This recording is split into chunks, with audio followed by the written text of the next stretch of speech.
hello friends नोंथांमोनखौ बयखौबो गिबियावनो बड' जब निउसआव बरायनानै लाग्रोनाय जाबाय आरो नैबे मोनसे दिनैनि गोदान भिडिअ नोंथांमोनखौ बयखौबो बरायबाय लोगोफोर जोंहा साख्रि ओंखारदों रिजार्भ बेंक अफ इन्डियानिफ्राय RBI निफ्राय जोंहा लोगोफोर बे रिजार्भ बेंक अफ इन्डियानिफ्राय गासै साख्रिनि भेकेन्सिया 841 टा साख्रिनि भेकेन्सिनि थाखाय जोंहा रिक्रुटमेन्टआ फैदों दा बेनिखायनो नोंथांमोना बेखौ एप्लाइ खालामनो थाखाय एबा नोंथांमोननि एडुकेशनेल क्वालिफिकेशन नोंथांमोननि फरायनाया बेसेबां जानांगौ बेखौ एप्लाइ खालामनो थाखाय नोंथांमोना भिडिअखौ जोबजासिम नायबानो जाबाय अब्लासो नोंथांमोना मिथिनो मोनगोन दि जोंहा सेलेक्शना माबोरै जागोन आरो बेजों लोगोसे जोंनि साबजेक्टआ मा फरायनांगौआ बेफोरखौ नोंथांमोना मिथिनो थाखाय भिडिअखौ जोबजासिम नायबानो जाबाय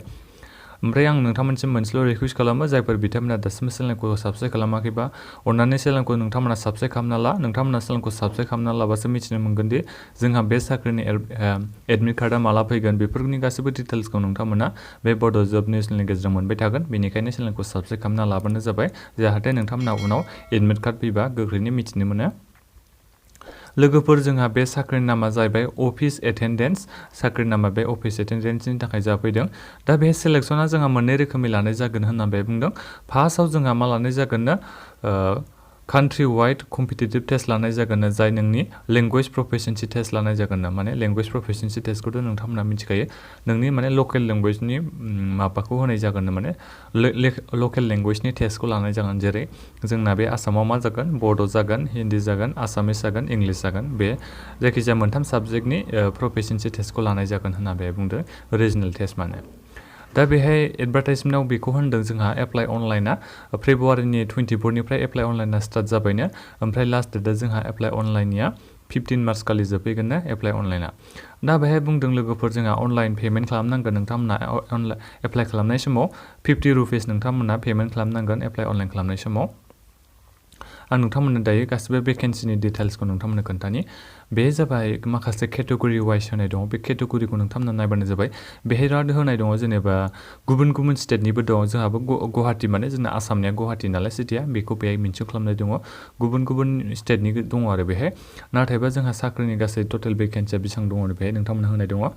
841 टा जोंहा गासै साख्रिनि भेकेन्सिया दं होनदों ओमफ्राय जोंहा नैबे गुवाहाटिनि थाखाय जोंनि आसामनि थाखाय गासै भेकेन्सिया बेसेबांनो बेखौबो होनाय दङ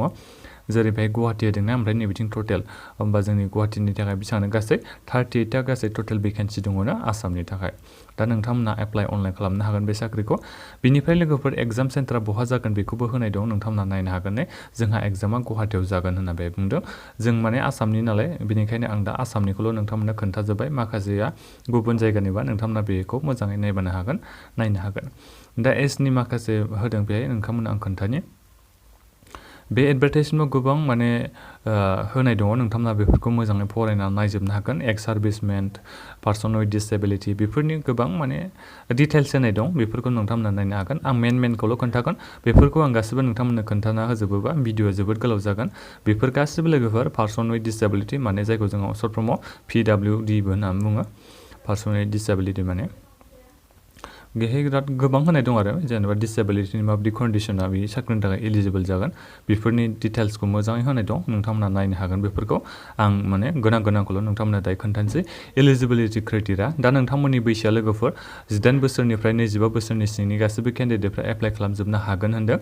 जायफोर बिथांमोना 18 बोसोर जाबाय बिनिफ्राय 25 बोसोरसिम नाथायबा जायफोर बिथांमोननिया SC ST केटेगरिनि बिथांमोननिया एजनि उफार एजनि लिमिट दं होमबा जोंहा 18 बोसोरनिफ्राय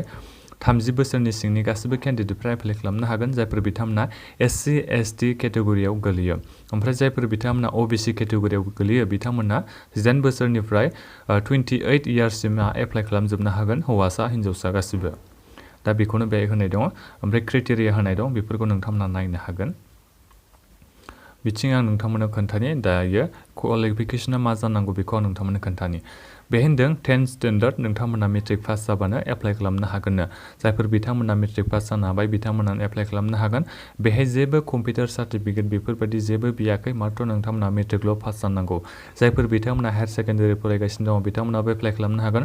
जायफोर बिथांमोना हायार सेकेन्डारिखौ पास जानो हाबाय बिथांमोनाबो एप्लाइ खालामनो हागोन आन्डार ग्रेजुवेट माने दायो ग्रेजुवेट पास जाथ'यै मानसिफ्राबो एप्लाइ खालामनो हागोन नाथायबा जायफोर बिथांमोना ग्रेजुवेट पास जानो हाबाय अब्ला बिथांमोना बे साख्रिखौ एप्लाइ खालामनो हानाय नङा होननानै बे बुंखादों लोगोफोर नोंथांमोना नायनो हागोन बेखौ बेहाय माखासे कन्डिसन होनाय दङ नोंथांमोना बेफोरखौबो नायनो हागोन सेलेक्शना माब्रै जागोन बेखौबो होनाय दङ आं नोंथांमोननो फार्स्टआवनो खोन्थानि मा जागोन एग्जामाव अनलाइन टेस्ट लागोन जोंहा फार्स्टआव लोगोफोर अनलाइन टेस्टआव गासै मोनब्रै साबजेक्ट थागोन जेरै reasoning general English general awareness numerical ability गासै जोंहा टोटल मार्क्सआ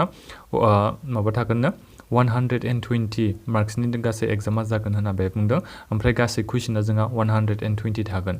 बेहाय होनदों टाइमखौ नोंथांमोना बे एग्जामखौ होनो थाखाय 90 मिनिट्स मोनगोन होनना बे बुंखादों बेजों लोगोसे जोंहा रं एन्सार होयोबा मार्कखौ दाननाय जागोन ना जेरै 1/4 रं एन्सार होयोबा दाननाय जागोन माने नेगेटिभ मार्किं दङ जोंहा बेहाय अनलाइन टेस्ट जागोन बेफोरखौ बेहाय होनाय दङ लोगोफोर ओमफ्राय जोंहा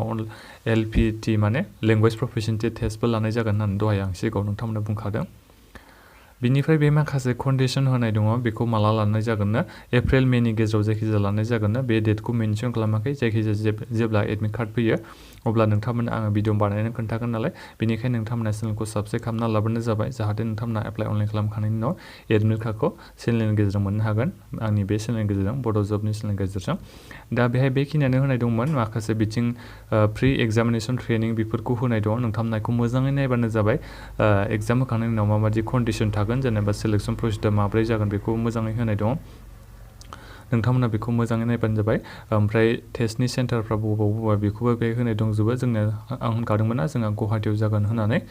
ओमफ्राय दा पे स्केल सेलारिखौ नोंथांमोना बेसेबां मोननो हागोन आं बेखौ नोंथांमोननो खोन्थानि सेलारिया जोंहा लोगोफोर बेसेबांनिफ्राय जागायगोन नैबेनिफ्राय जागायगोन होनना बे बुंदों 10,940 निफ्राय जोंहा मास मोनसेयाव सेलारिया जागायजेनगोन होनना बे बुंदों बिनिफ्राय जोंहा सेलारिया 26,508 बेसां सेलारिया जाहैगोन होनना बे बुंदों आरो बेजों लोगोसे नोंथांमोना लोगोफोर माखासे रेन्ट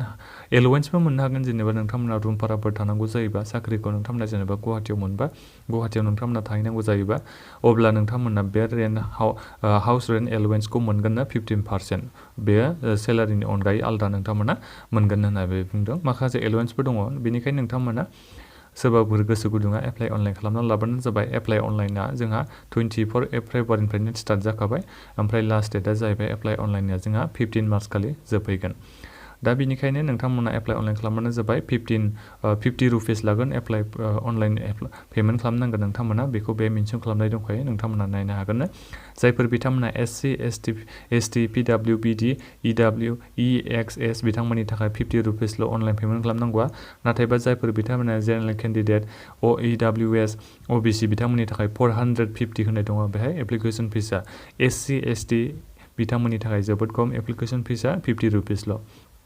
नोंथांमोना एप्लाइ खालामबानो जाबाय बिनिफ्राय लोगोफोर बेहाय माखासे इन्सट्राक्सन होनाय दङ जेनेबा नोंथांमोना सेलेक्सन जाखांनायनि उनाव नोंथांमोननि एपइन्टमेन्ट लेटारखौ माबोरै हरनाय जागोन बेखौ बेहाय मोजाङै मेनसन खालामनाय दङ नोंथांमोना बेखौ नायबानो जाबाय ओमफ्राय मा डकुमेन्ट्स आपल'ड खालामनांगौ बेखौ आं नोंथांमोननो खोन्थानि बेहाय बुंखादों नोंथांनि एडमिट कार्ड नोंथांमोना होनांगोन एजनि प्रुफ हिसाबै बेनिफ्राय नोंथांनि मार्कशिट सार्टिफिकेट बेखौथ' नोंथांमोना होखाथारनांगोन दा बेखिनियानोमोन लोगोफोर दा गासैबो डिटेल्सखौनो आं नोंथांमोननो खोन्थाजोब्बायनो दाबो नोंथांमोना बेनि गेजेराव माबाफोर बुजियाखैबा अन्नानै भिडिअनि कमेन्ट बक्सआव कमेन्ट खालामबानो जाबाय आरो नोंथांमोना बड' जब नेसनेलनि WhatsApp ग्रुपआव जइन जानानैबो नोंथांमोना आंनो SMS हरनो हागोन WhatsApp ग्रुपनि लिंकखौ नोंथांमोना भिडिअनि डिसक्रिप्सनाव मोननो हागोन नोंथांमोना अन्नानै लोगोफोरनो भिडिअखौ शेयार खालामना होलायदो जाहाथे गुबुनफ्राबो मिथिनानै बिदिनो एप्लाइ खालामनानै लानो हायो ओमफ्राय नोंथांमोना दासिमबो चेनेलखौ साबस्क्राइब खालामना लायाखैबा अन्नानै चेनेलखौ साबस्क्राइब खालाम जाहाथे नोंथांमोना एडमिट कार्ड फैयोबा एबा बेबायदिनो सानफ्रोमबो साख्रिनि आपडेटखौ मोनबाय थानो थाखाय चेनेलखौ साबस्क्राइब खालामना लाबानो जाबाय गोजोन्थों लोगोफोर